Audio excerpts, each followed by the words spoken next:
नमस्कार विद्यार्थी मित्र, रुक्मिणी अकॅडमी पुणेमध्ये आपलं स्वागत आहे.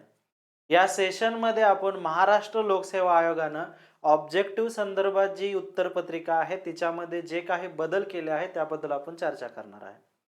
ऑब्जेक्टिव्हच्या बदल केलेल्या उत्तरपत्रिकेचे स्वरूप हे आता 1 मार्च 2026 पासून ज्या काही राज्यसेवेच्या किंवा कुठल्याही कंबाईन असतील किंवा इतर एम-पी-एस-सीच्या अंतर्गत होणाऱ्या परीक्षा असतील, मग सरळ सेवा असू दे किंवा काही असतील, त्यांच्यामध्ये उत्तर लेखनाकरता या उत्तरपत्रिकेचा उपयोग होणार आहे. या उत्तरपत्रिकेतील 2 महत्त्वाचे बदल कोणते आहेत, तर त्याच्यामध्ये 4 पर्यायाच्या ऐवजी आता 5 पर्याय या ठिकाणी देण्यात आलेले आहेत. प्रश्नपत्रिकेमध्ये मात्र 4च पर्याय आहेत, तर उत्तरपत्रिकेमध्ये 5 पर्याय आहेत. आणि त्यातील 5वा पर्याय हा आपल्याला तो प्रश्न स्किप करायचा आहे किंवा सोडवायचा नाही हे सांगण्याकरता आहे. याचा अर्थ इथून पुढे आपल्याला 100च्या 100 गोल करायचे. जे प्रिन्सिपल आम्ही परीक्षा देताना जरी 4 गोल असतील, पूर्वी जरी 1/4 असेल तरी तेच आम्ही स्ट्रॅटेजी वापरत होतो. का तर स्किप करू नये. ठीक आहे, त्याच्याबद्दल देखील चर्चा करूया. या बदलामुळे जो काही इम्पॅक्ट होणार आहे पेपर सोडवताना किंवा मेरिटवर त्याबद्दल देखील आपण यामध्ये चर्चा करूया. त्यानंतर या बदलाला सामोरे जाताना उत्तरपत्रिका कशा पद्धतीने सॉल्व्ह करायची याच्याबद्दल देखील चर्चा करायची. आणि दुसरा एक बदल आहे की जे आपण आता आपले रोल नंबर असतील त्याच्यामध्ये कोणता बदल केला आहे, जी इन्फॉर्मेशन आहे ती देताना आपण ती कुठे लिहिणार आहे आणि ती लिहिल्यानंतर तिच्यामध्ये काय करायचं आहे ते बघणार आहे. Okay, so let's start the session. यामध्ये एक लक्षात घ्या की जे पूर्वीची आपली उत्तरपत्रिका होती ज्याच्यामध्ये 2 आपल्याला गोष्टी होत्या. एक मेन आन्सर शीट जे आपल्याला तिच्यावर आपण गोल करत होतो किंवा आन्सर मार्क करत होतो आणि दुसरी होती कार्बन कॉपी. तर ती 2 प्रती ज्या आहेत आपल्या उत्तरपत्रिका त्या ॲज इट इज आहेत. म्हणजे आपली मूळ उत्तरपत्रिका आणि कार्बन कॉपी ती काय आहे सध्या ॲज इट इज आहे. 2 प्रतींमध्येच असेल. दुय्यम प्रत जी कार्बन कॉपी म्हणतो आपण ती या ठिकाणी विद्यार्थी घेऊन जाऊ शकतात. सोबत घेऊन जाण्याची त्यांना मुभा आहे. इथपर्यंत काय बदल नाही. त्याच्यानंतर सुधारित उत्तरपत्रिकेची मूळ प्रत जी आहे ती 2 भागात डिवाइड केलेली आहे. 2 पार्ट केलेले आहेत त्याच उत्तरपत्रिकेचे जे आपल्याला फ्रंटला दिसणार आहे. ते 2 भाग कोणते आहेत तर आपण बघूया. या ठिकाणी मी खाली या पीडीएफ मध्ये तुम्ही हे पीडीएफ आपलं जे रुक्मिणी अकॅडमी पुणे हे किंवा रुक्मिणी अकॅडमी टेलिग्राम चॅनल आहे त्याच्यावरून डाउनलोड करू शकता. यामध्ये ज्या ठिकाणी 2 भाग आहेत, वरचा जो भाग किंवा जो उत्तरपत्रिकेचा भाग 1 आहे. आता आपण मूळ उत्तरपत्रिकेवर चर्चा करतोय, कार्बन उत्तरपत्रिका सोडून द्या. त्याच मूळ उत्तरपत्रिकेचे 2 भाग केलेत. त्याच्यातला एक भाग म्हणजे या ठिकाणी पार्ट 1 त्याने म्हणलेला आहे. त्या पार्ट 1 मध्ये आपल्याला केवळ उत्तर लिहायचेत हे लक्षात ठेवा. एक आता कन्फ्युजन दूर करा की पूर्वी ही मूळ उत्तरपत्रिका 2 भागांमध्ये होती, परंतु ती कुठेही कट केली जात नव्हती. या ठिकाणी कट करण्याची सिस्टीम आहे म्हणून याला 2 भाग म्हटलंय. मग आणि पूर्वी जी उत्तरपत्रिका होती ती आपल्याला मिळाल्यानंतर या ठिकाणी वरच्या बाजूला आपण रोल नंबर वगैरे टाकत होतो. आता या ठिकाणी काय बदल आहे ते बघूया. आता यातला पहिली लक्षात घ्या भाग कोण आहे मूळ उत्तरपत्रिकेचा. दिसणाऱ्या पेजवरच मूळ उत्तरपत्रिकेच्या डायरेक्ट तुम्हाला प्रश्न क्रमांक आणि उत्तर अशी सिस्टीम सुरू होणार. प्रश्न क्रमांक 1 म्हणजे हा मूळ उत्तरपत्रिकेची शीट आहे. या शीटचा हा वरचा जो भाग आहे तो डायरेक्ट आपल्याला असा राऊंड वाला आपल्याला दिसेल ज्याच्यामध्ये उत्तरे आपण लिहिणार आहे. एक इन्फॉर्मेटिव्ह या ठिकाणी बनवलेले आयोग याच्यामध्ये समवॉट मॉडिफिकेशन करू शकतं.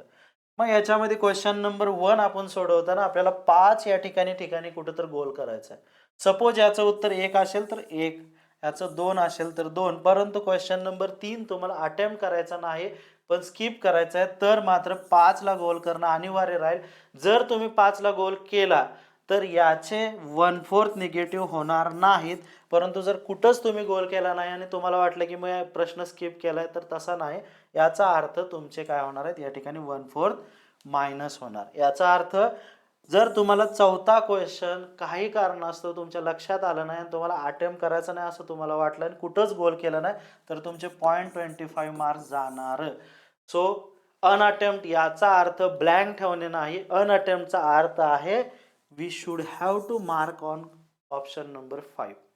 ओके, याचा अर्थ जे की आम्ही तुझा आत्ता पेपर सोडवताना जे फॉलो करतो की 100 पैकी 100 गोल करतो, परंतु शक्यतो आम्ही आता 5वा पॉईंट अजूनही निवडणार नाही आणि खरंच निवडू नका असं आमचं सरळ मत आहे. शक्यतो ट्राय करायचा अभ्यास कंप्लीट झाल्यानंतर की उत्तर काढण्याचं. सो ह्या 4 मध्ये तुम्ही गोल करायचाच आहे. जर तुम्हाला पर्याय स्किप करायचा असेल तर 5वा म्हणजे प्रश्न स्किप करायचा असेल तर 5वा पॉईंट या ठिकाणी पॉईंट नंबर किंवा ऑप्शन नंबर 5 तुम्हाला सिलेक्ट करायचा आहे. याच्यामुळं काय होणार आहे बघा, या बदलामुळं, हे सोडवण्याच्या पद्धतीमुळं. पहिलं, जर चुकून तुमचे 60-70च अटेम्प्ट झाले आणि 30 शिल्लक राहिले, तर तुम्हाला काही केल्या त्याच्यामध्ये 5वा पर्याय तरी पेपर कलेक्ट करताना, आन्सर शीट कलेक्ट करताना गोल करावा लागेल. सो याचं काय होणार आहे, जर चुकून एखाद्यानं 70च प्रश्न सोडवले आणि पुढचे 30 त्याचे शिल्लक राहिले, तर यामध्ये त्या मुलाचे ते 30 क्वेश्चन्स रॉंग ठरवले जातील. जर त्यानं 5वा नंबरचा पर्याय निवडला जाणार नाही, तर मग त्याचं ते 30चं जे 0.25 असेल ते निगेटिव्ह होणार. मग याच्यामुळं काय होणार आहे, की शक्यतो मेरिट आता रिड्यूस होणार आहे. कारण तुम्हाला कुठेतरी सिलेक्शन करायचं आहे. आयोगानं तुमच्या या ॲबिलिटीवर आता प्रश्नचिन्ह निर्माण केलं, की तुम्ही सिलेक्ट करा. मग ते शेवट सिलेक्ट करा 5वा नंबर, पण कंबाईनला हे शक्य नाही. कंबाईनला रिटर्न येता येत नाही. राज्यसेवेला शक्य आहे, की मी 5वा पॉईंट गोल करेन. पण कंबाईनला तुम्हाला डिसिजन घ्यायचाच आहे. Either skip or attempt it. पण स्किप मीन्स ऑप्शन नंबर 5. तर याच्यामुळे नक्कीच कट ऑफ खाली येणार आहे. इनकम्प्लीट ज्यांचे पेपर राहतील, 70च प्रश्न सोडवले, त्यांचंही मार्क रिड्यूस होणार. 30 जर त्यांना अटेम्प्टच केले नाहीत तर. कसे की वेळेच्या अभावी, म्हणजे वेळेच्या अभावी जर तुमचा पेपर कंप्लीट होत नसेल तर तुम्ही कुठेतरी निगेटिव्ह होणारच आहे. त्यामुळे तुम्हाला शक्यतो 5-5-5ला कंटिन्यू गोल करायचा आहे किंवा 1-2-3-4 मध्ये कुणाला तरी करायचंच आहे. हा झाला एक बदल. हा एक पॉझिटिव्ह बदल म्हणू शकतो, कारण यामध्ये तुमचं एक टेस्ट होते की तुम्ही किती पॉझिटिव्ह अँगलने या ठिकाणी पेपरला सामोरे जाताय. शक्यतो डिफेन्सिव्ह मोड म्हणजे सतत प्रोटेक्टिव्ह मोडमध्ये राहून पेपर देणं कधीही चुकीचं असतं. ऑफेन्सिव्ह मोड किंवा या ठिकाणी एकदम पूर्ण ताकदीनं पेपर द्यायला बघायचं, कारण आपण अभ्यास केलाय. आणि ऑफेन्सिव्ह मोडचा ॲडव्हांटेज काय असतो, एक तर प्री निघली तर लीड न निघते, नाही निघली तर काठावर निघण्या किंवा काठावर राहण्यापेक्षा, सतत प्रेशरमध्ये राहण्यापेक्षा ती धान राहिलेली चांगली बॅक. पण ऑफेन्सिव्ह मोडचा ॲडव्हांटेज असा असतो की तुम्ही एकदम कट ऑफ क्रॉस करून पुढे जाता. जेव्हा अभ्यास असतो तेव्हा कधीही ऑफेन्सिव्ह मोड पाहिजे, डिफेन्सिव्ह मोड नको. चलो, ते ऑफेन्सिव्ह डिफेन्सिव्हचा भाग नंतर आहे, पण आता ही नवीन सिस्टीम आहे जिथे तुम्हाला कुठेतरी गोल करायचा आहे. हा उत्तरपत्रिकेचा वरील भाग असेल. मूळ उत्तरपत्रिकेचं आपण आता मूळ उत्तरपत्रिकेबद्दल चर्चा करतोय, जे आयोगात जाणार आहे. तिच्या बॉटमला कदाचित भाग 2 आहे, कारण त्याने भाग 2 शब्द वापरलेला आहे, जो की आपण पूर्वी वरच्या बाजूला असायचा, जो म्हणजे आपला name of the examination, roll number, subject code, question booklet, सही वगैरे ह्या गोष्टी. हा काय आहे, आता बॉटमला जाऊ शकतो, कारण त्याने काय सांगितलेलं आहे, हा भाग 2 लिहिल्यानंतर एक्झामिनरची जबाबदारी आहे, जो क्वेश्चन पेपर तुम्हाला देतो वर्गातला सुपरवायझर, त्याची जबाबदारी आहे की हे परफेक्ट आहे का बघायचं आहे. कदाचित आयोगाने या ठिकाणी विद्यार्थ्यांच्या हिताची हे निर्णय घेतलेला आहे. यामध्ये अनेक पद्धतीने विद्यार्थ्याचं हित आहे, की त्या एक्झामिनरने ही गोष्ट चेक करायची आणि ही गोष्ट त्यातून कट पण करायची आहे. म्हणजे तुम्ही या ठिकाणी जरी त्या ठिकाणी कैचीचं चिन्ह असेल किंवा कटिंगचं चिन्ह असेल, तर तुम्ही ते कट करत बसायचं नाही. तुम्ही फक्त आपली कार्बन कॉपी कट करायचं काम करायचं. मूळ उत्तरपत्रिकेपासून हा भाग कट होण्याची या ठिकाणी सिस्टीम केलेली आहे आता त्या ठिकाणी.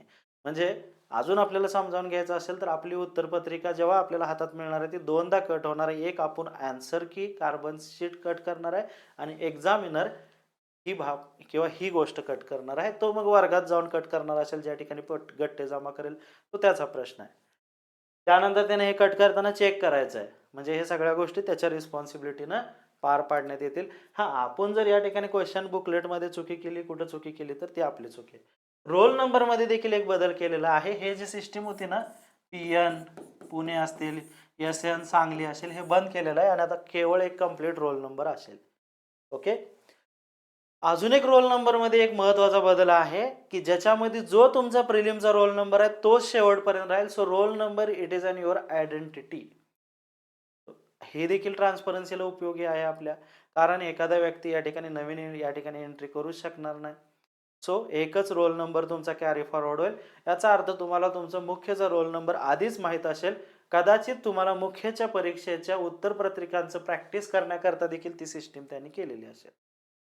दुसरं याने ट्रान्सपरन्सीसाठी ही सिस्टीम केली असेल तर ब्लँक जर एखादे आपण ब्रॅकेट सोडले आणि कदाचित त्यांचं म्हणणं असेल आयोगात असं घडत नाही, परंतु पुढे कोणीतरी जाऊन ते उत्तरपत्रिका घेऊन त्या ठिकाणी गोल करू नये म्हणून देखील हा पर्याय असेल की तुम्ही जर उत्तरपत्रिका प्रश्न स्किप करत असाल तर 5वा तरी पर्याय गोल करा, म्हणजे कुठंतरी गोल असेल तर तुमच्या उत्तरपत्रिकेत कुठेही छेडछाड केली जाणार नाही.